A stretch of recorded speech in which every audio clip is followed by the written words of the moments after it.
Il serait encore aujourd'hui plus d'1 million d'étudiants en mal de logement en France. Le constat est récurrent, pénurie de places, longue liste d'attente, studios loués à des prix exorbitants. Et cela alors qu'en 2014, 2 étudiants sur 3 ne vivent pas chez leurs parents. Alors ils rêvent de trouver des solutions. Illustration de tout cela, Lizzie Treux, Antoine Huster, Michel Hiver. Voilà l'appartement. Pour Antoine Tiffine, la pression monte. Originaire de Rouen, cet étudiant n'a plus que 2 semaines pour trouver un toit en banlieue parisienne. D'accord. Antoine dispose de 500 € pour se loger. Un budget serré, d'autant qu'à chaque visite, on lui demande de plus en plus de documents pour séduire les propriétaires. Pour vivre dans un appartement plus grand, il opte pour la colocation. Il a trouvé un autre étudiant pour partager son logement, mais pas simple de convaincre les agences. Ils ne veulent pas trop de colocation parce qu'en fait, ils ont peur que quand il y a un colocataire qui part, ils se retrouvent avec une partie du loyer qui n'est pas payée ou surtout qu'on parte rapidement.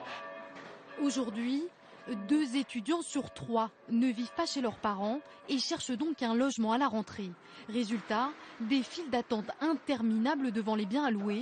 Et tous ces candidats n'ont qu'une idée en tête, trouver l'appartement le moins cher possible. Car le loyer, c'est plus de 50% du budget d'un étudiant. Alors pour éviter de payer un hébergement, certains ont trouvé d'autres solutions. Comme Pauline Willem, elle vient de Bastia pour un stage dans la région nantaise. Bonjour Pauline. Elle va passer 1 an chez la famille Godec. Des petits. Non, fallait pas. Elle découvre sa nouvelle demeure. Ici, le logement est totalement gratuit. Donc on a mis un petit bureau. Ah, c'est super en tout cas, vous avez tout bien fait comme il faut. Voilà. En échange, ses parents, en Corse, proposent d'accueillir un étudiant dans son ancienne chambre grâce à un site internet. C'est ma chambre en fait chez mes parents à Bastia.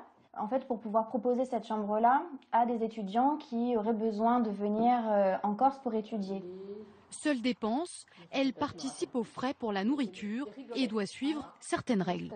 Bon, on va faire découvrir tout ça. On lui demandera de t'entretenir sa chambre, effectivement, et de respecter les règles de vie qu'on a à la maison.